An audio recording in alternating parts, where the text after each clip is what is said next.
You are an energetic being first and foremost, so the quality of your energy field is really important.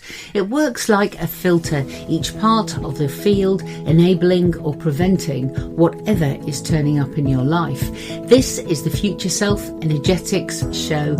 I'm your host, Amanda Nelson, and I work in the body, mind and spirits community. I'm an award-winning master energist. That's a therapist that specialises in improving the quality of the energy fields that move in, through and around your body.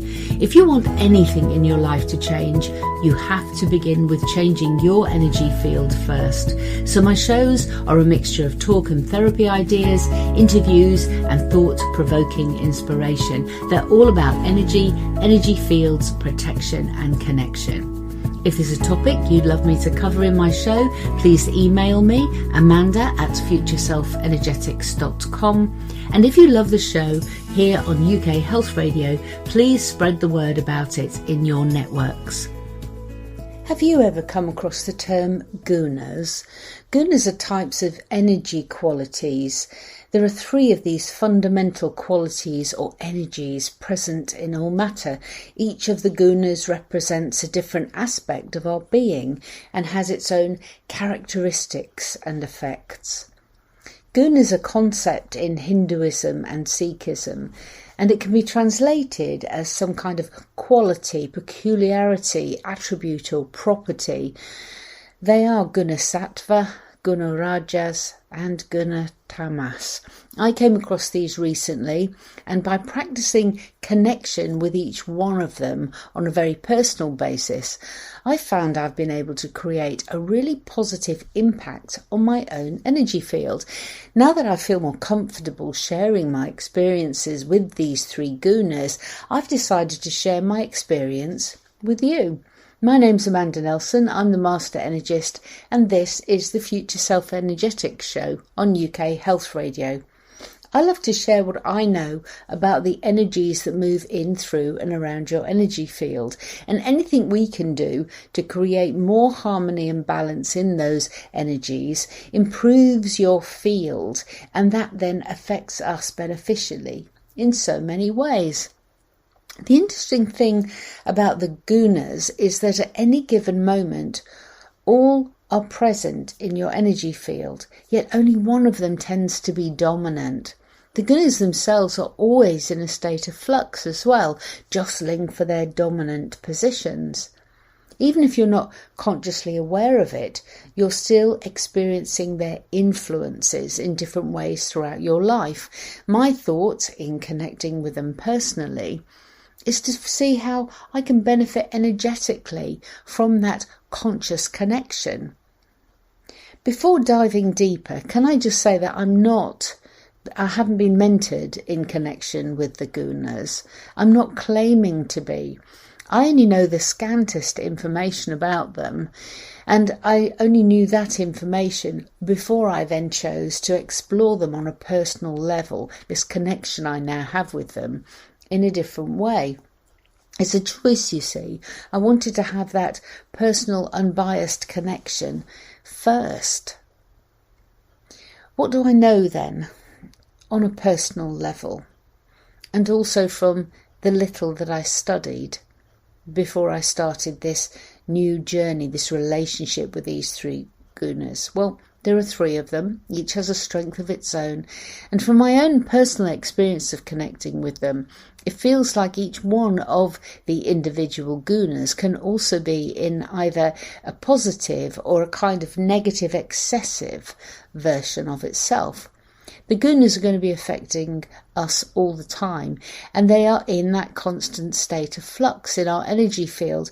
And by cultivating a relationship, by identifying, by getting to know each of those gunas, recognizing which guna energy is currently in the driving seat, so to speak, you can cultivate more inner harmony and balance.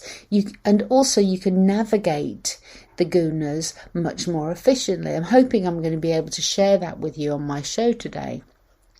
So the gunas, that's the Guna Sattva, the Guna Rajas and the Guna Tamas. We want them to coexist in a harmonious way in our energy field. I feel that it could take you probably a lifetime to find the absolute way of keeping them in balance. It must be an ongoing journey. And that journey is about understanding the dynamics of the gunas, how they interact with you, and then how to access each of the gifts that they bring, what they actually provide you with. How can you ride those energy waves?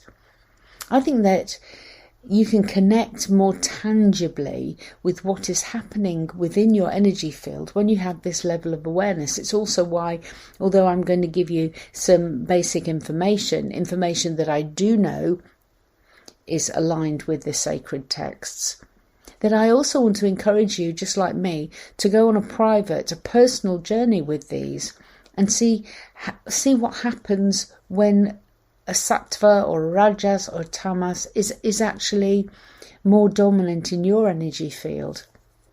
Now, if you're interested in learning more about this, in knowing more about this in your energy field, finding ways to improve this flux of energy that's in your energy field, this is what the show's about today.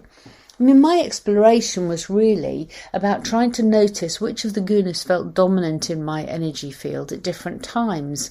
Whether it changed when I was tired or hungry, did it change after I'd slept or I'd eaten or drunk anything, and would it change depending on if I had a coffee latte or a green smoothie? Did sugar affect it? What about work? What about the films I watched or the books I read, the podcasts I listened to?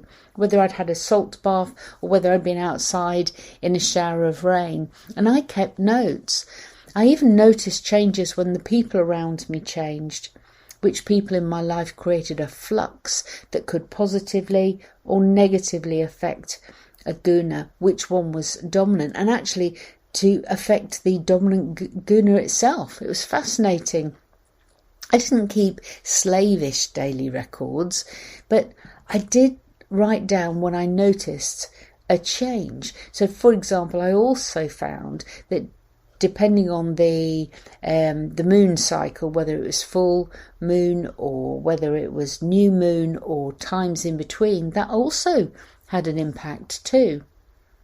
The goal is to cultivate self-awareness. That's what I'm encouraging you to do, to be curious about yourself, how dynamic you are energetically. There's no right or wrong as far as I'm concerned in this. There's no judgment from me. So let's find out more about each of the gunas briefly. And then I'm also going to share a little bit later in the show what I suggest you might try to do to increase any of these three gunas that you believe would lead you to greater benefit at any time in your life. Okay, so these three fundamental energies are believed to permeate all aspects of existence: guna sattva, guna rajas, guna tamas. Guna sattva, that represents a kind of purity, harmony and balance. It encompasses qualities like knowledge and wisdom, clarity, peace, goodness, higher thinking. When guna sattva is dominant in someone's life, they experience a natural calm, a kind of peaceful state of mind. Their choices are guided by moral principles and they strive for spiritual growth, for that deeper understanding to things. Guna rajas, that represents activity and passion and desire and getting things done, and it spurs you into action, and it's associated with things like ambition and focus and the pursuit of the things that you would like, especially material things. There's a real restlessness actually to this particular energy, and when it's prominent, people can feel a surge of energy, motivation and drive. It has this kind of can-do, I can do this, I'm going to do this energy. Guna tamas, that represents a stillness, no movement. It's pure calmness, but it has a shadow in its energy. It's a bit disconnecting. It's where you're cut off from curiosity. It's not trying to do more than is absolutely necessary. In some ways, it's not about movement or transformation at all. So all three gunas coexist within each person, within each energy field, and they have varying degrees of dominance at different times. Remember that flux I keep talking about. And the goal for me, and this is what I'm trying to inspire for you, is for you to learn a bit about them. Seek, of course, to find as much as you feel would be right for you to know, but also build a personal connection with them. I want you to be able to recognise their influences in your energy field at any given point, navigate to the benefits of each one, achieve a kind of harmonious balance amongst them. UK Health Radio, the station that makes you feel good.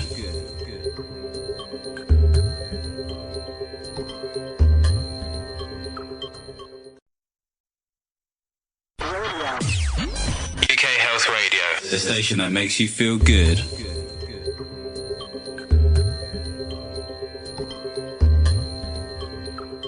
Gunas Sattva is associated with positive qualities and effects. When Gunas Sattva dominates your life, it brings a sense of clarity, purity and balance to it. Cultivating the beneficial side of Gunas Sattva feels great. I've heard people describe it as inner peace, feeling epic, finding joyfulness, finding connectedness, feeling enough. It's well worth cultivating for those vibrations, wouldn't you agree? Gunas Sattva reduces stress, it reduces anxiety, and it brings in energies of wisdom and insight and discernment. And it allows you to make decisions based on higher principles, ethical values, and a deeper understanding of yourself and your relationship with the world. I felt all of these actually as well. It was a present-centered awareness for me. That's what I felt most of all when Gunas Sattva was predominant. And it was a feeling that left me feeling very whole and very complete.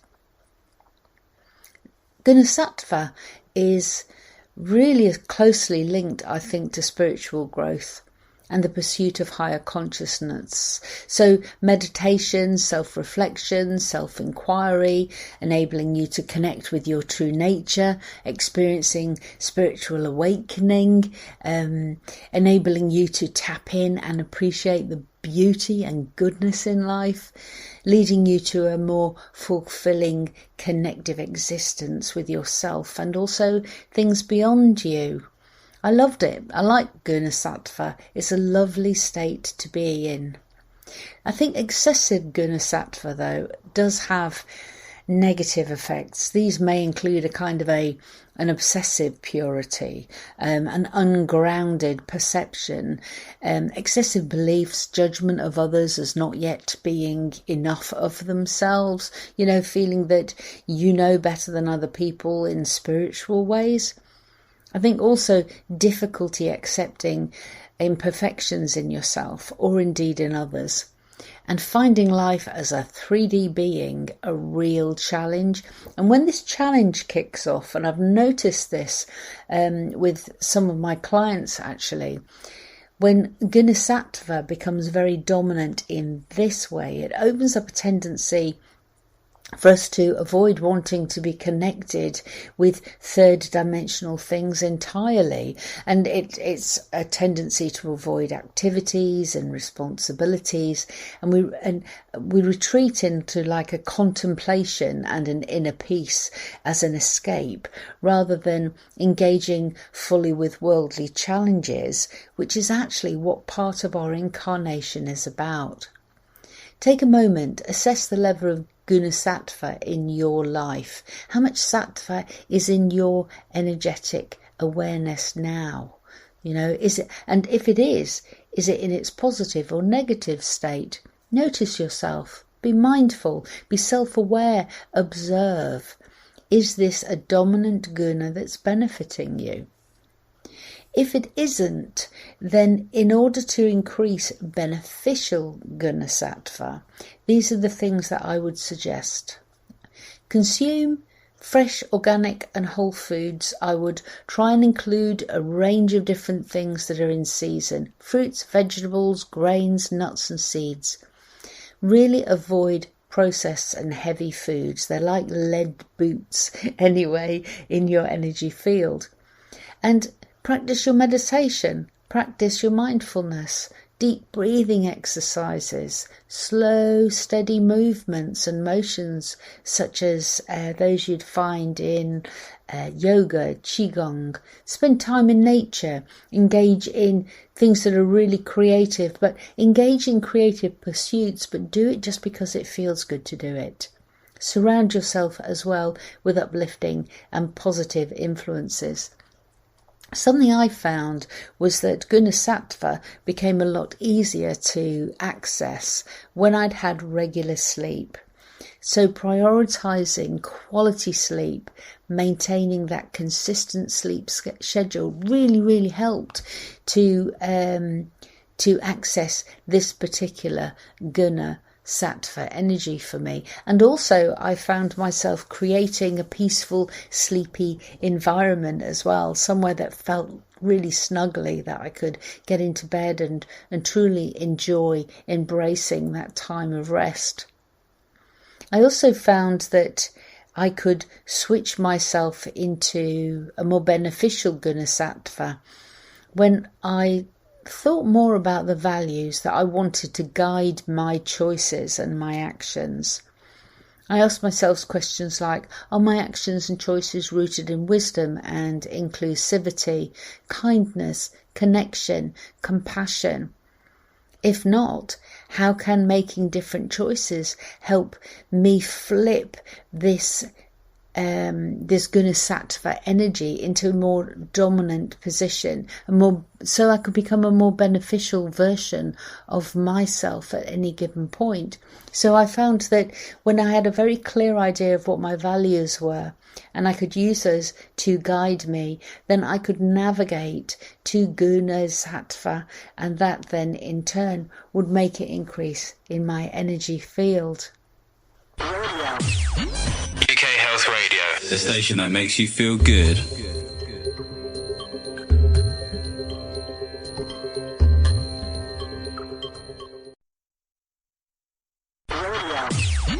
UK Health Radio, the station that makes you feel good.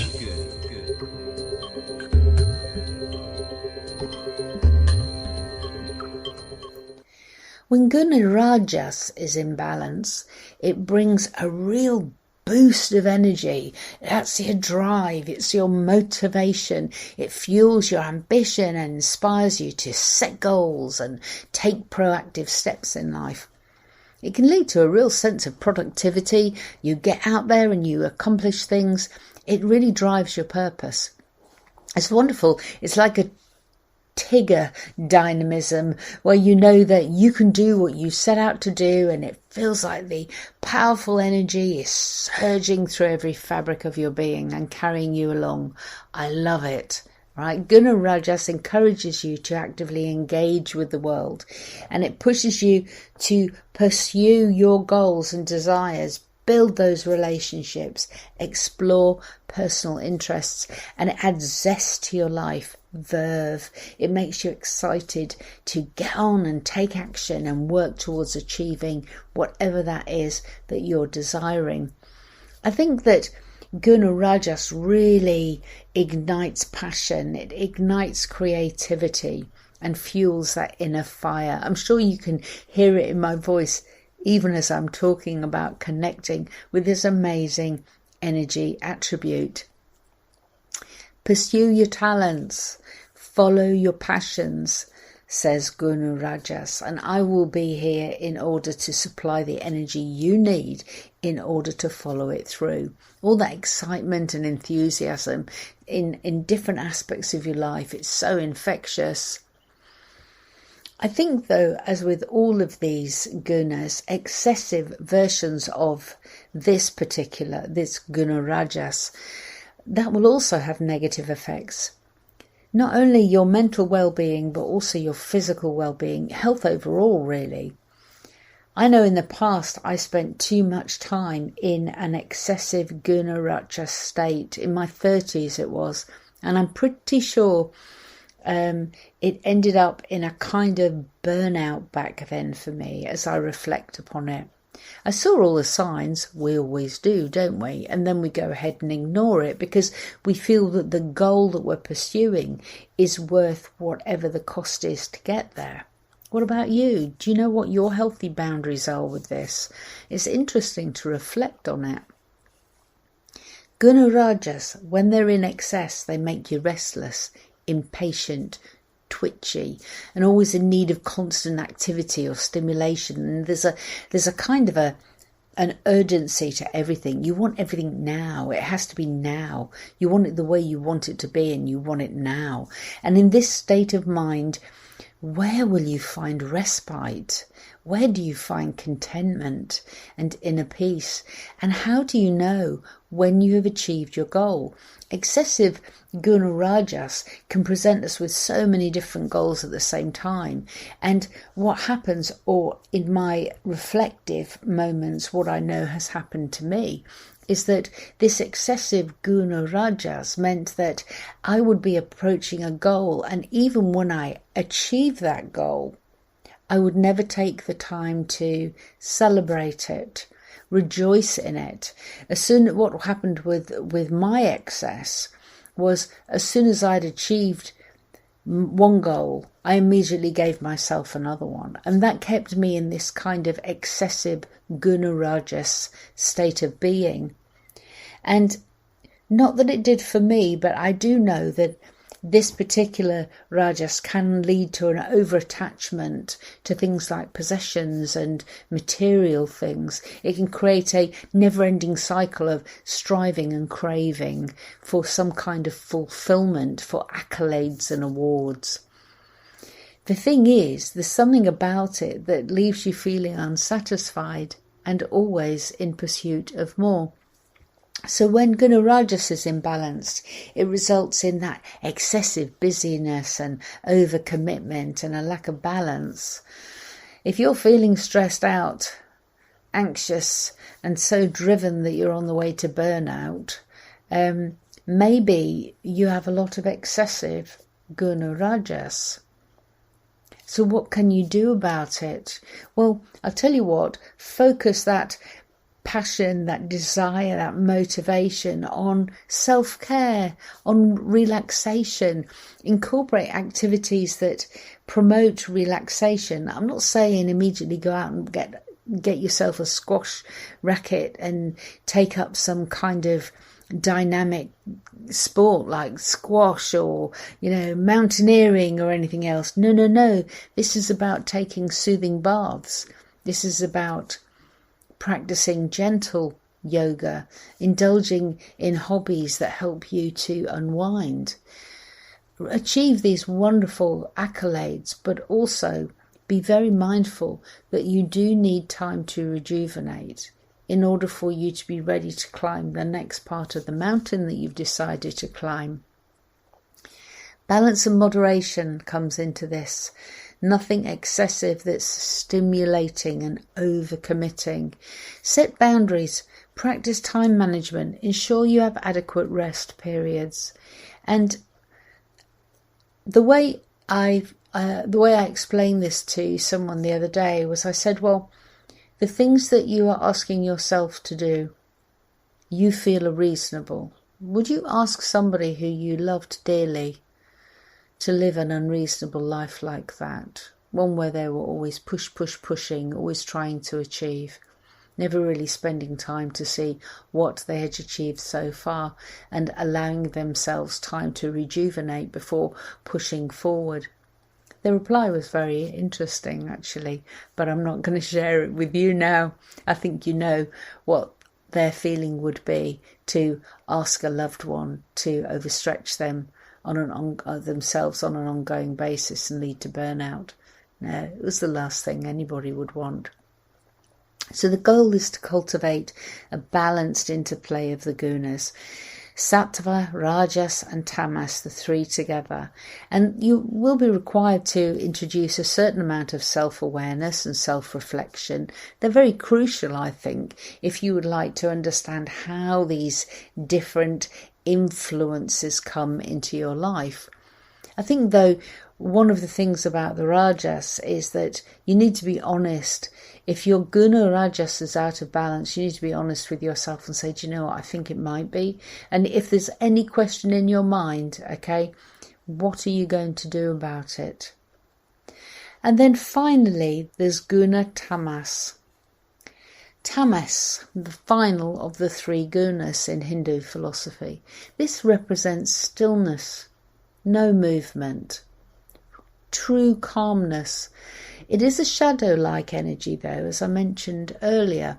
It's disconnecting. It holds no curiosity to find out more. It's not trying to be more than it is, or to move or to transform. It's a state of standing still. And I know from the very small amount of research that I did before I started connecting with these energies, that it feels like this particular guna has darker undertones. It's been described with words like inertia, darkness, ignorance. I feel that this is Guna Tamas in its excessive form, though. When it's in its beneficial form, I feel that it can represent a real state of rest, relaxation, restoration, and it allows us to have those much needed periods of pause, of recuperation, really deep sleep at the wrong time of the day if we want it, rejuvenation, eating the food that fills us up and makes us feel great, just spending some time not doing. A bit of daydreaming isn't that bad every now and then, just letting our mind idle on its way without trying to control it or create something to think about. It's in those moments where we hit a sense of tranquility, and that grounds us. I know that Guna Tamas helps us find a lot of peace. It's a gap, a gap with no need to seek anything more. I found Guna Tamas to be stable. I found it very grounding in its healthy form. The perfect antidote for when I needed some level of recovery, and to slow down the hectic pace of life. I wanted comfort in a familiar routine. I didn't want to try and reinvent any wheels, and I wanted a very simple outlook. And this is what Guna Tamas brought me, because in that space, you're becoming introspective, but not really out of a curiosity to see what there is there or a sense to improve yourself, but just really so you can connect with whatever steps forward to be connected with in the moment. Now, as with all of the gunas, though, Guna Tamas does have its very negative or excessive side. Yes, inertia. Yes, laziness. Yes, stuckness. Yes, demotivation. No drive to get on and get things done. It's the plates of dishes that have piled up in the kitchen sink that you just can't be bothered to sort. That's it, I suppose, in the way I would describe it when it's on its excessive side. There's a real resistance to change in it as well, making it difficult for you to initiate or complete tasks, achieve even small and simple goals. So comfort zones, I mentioned those before, they figure in this excessive energy as well. And these comfort zones keep us from venturing outside our familiar environments, our familiar routines, and they really limit our personal growth. And they prevent us from experiencing new things that might challenge our world view, our view of the world in some ways, and yet they would help us to grow. This energy is very much about lethargicness, if that's a word, that drowsy, can't do it energy, that heavy shoulders down energy. It's all about disconnection. And I feel that of the gunas, this is perhaps the most difficult to then choose to flip out of when it's in its excess, because part of it when it's in its excess is that you just don't want to do that. And it's because this energy vibration doesn't possess motivation to shift of its own accord. It's one of those energies then that is difficult to get on the move unless you can get it to piggyback something else. So what do I mean by this? Well, let's take things like anger as an energy form. Anger as a vibration is very self-propelling. Anger tends to move itself along, and however it's expressed, whether it's through shouting or slamming doors or stomping feet or making ultimatum-like decisions or declarations or anything else, anger is a self-propelling energy. But something like holding a grudge is not self-propelling energy. That energy is a stuck energy, and it needs something else in order to move it along. Can you tell the difference between anger, which is on the move, and a grudge, which has a kind of stuckness to it? Well, this excessive guna tamas has that kind of stuckness energy to it, and therefore it doesn't matter how many times people say, well, get up and do something, all right, pull yourself out of it. This energy is quite difficult to pull yourself out of. You need somebody who's going to help you to pull yourself. In some ways, their active moving energy enables you to get your energy on the move as well. So what could this be? Well, perhaps you have a friend who'll help you to go for regular walks. Anything that increases vitality for you, wakes your energy up. Maybe introduce some breath work to uplift your mood. Go to a class or tune into something online. Again, ask a friend or family member to see whether they would be prepared, if they catch you in this particular inert state, to ask you to do something like that, like some breath work together. And the other thing is that if you're feeling this inert kind of stuck energy, especially if you're not surrounded by people that can help you, you might find that wearing different colours can help. Bright colours, natural lights, uplifting scents, food that tastes delicious. If you can get energy on the move, do some decluttering. Organise your space to promote a sense of energy and motivation. If this is one of the excess energies that you tend to tap into quite a lot, decluttering and organising your space can make a huge difference. It can actually, I think, reduce the amount of excessive rajas that you might confront on a daily basis.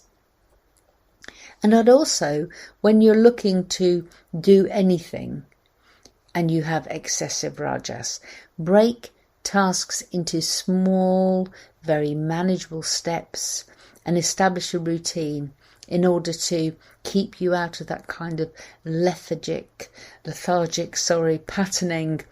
Practice some self-discipline, hold yourself accountable, get friends and family to help you to be accountable for completing certain kinds of tasks and keeping you on the move.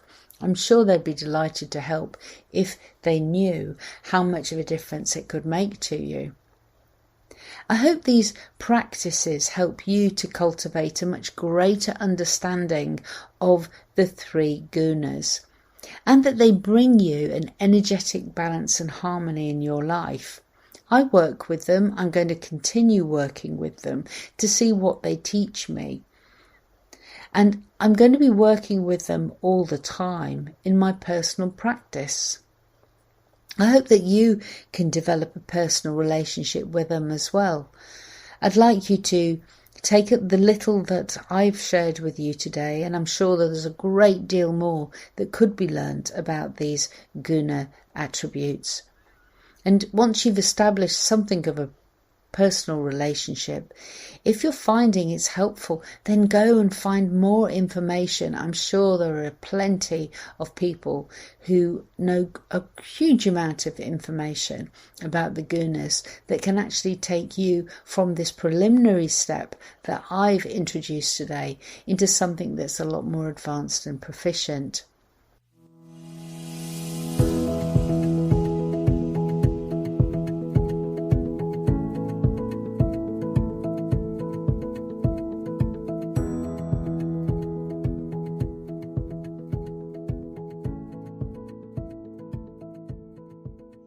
That's it for another show this week. I'm thrilled that you dropped by. I present Future Self Energetics show every week for UK Health Radio, and I'd be delighted to spend more time with you next week, so do tune in.